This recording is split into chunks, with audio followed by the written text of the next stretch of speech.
Magandang araw, Ma'am Ella May Kabasag. Ito nga po pala ang aming tutorial sa paano gumawa ng foundation plan. So sa unang hakbang na aming gagawin ay magko-command kami ng rec upang makagawa ng isang kahon.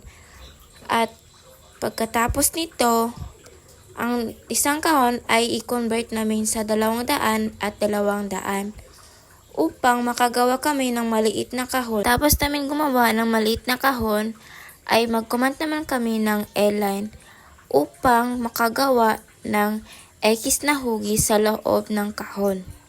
Pagkatapos makagawa ng kahon na panghugis X, ay gagawa ulit tayo ng kahon at mag-command tayo ng 400 to 400 upang makagawa ng isang column na gagawin natin para sa ating foundation plan. Pagkatapos namin gawin ang maliit na kahon, ay magko-command naman kami ng M para sa move para ilagay ito sa maliit na kahon upang magmuka itong column. At pagkatapos ito ay mag-command naman kami ulit ng T para sa trim upang tanggalin sa gilid ang mga nakasabit na mga linya para magbuka talaga itong column.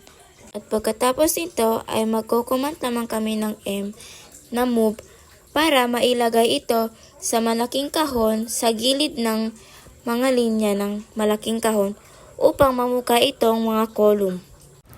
At pagkatapos nito ay kunin natin yung ginawa nating kahon na pa-X at ilagay natin ito sa gilid ng ginawa nating foundation. At pagkatapos naman ito lagyan sa gilid-gilid ng 8 beses. At pagkatapos namin lagyan ng 8 beses sa gilid-gilid ng malaking kahon, ito na pala ang buong proseso sa paggawa namin ng foundation plan.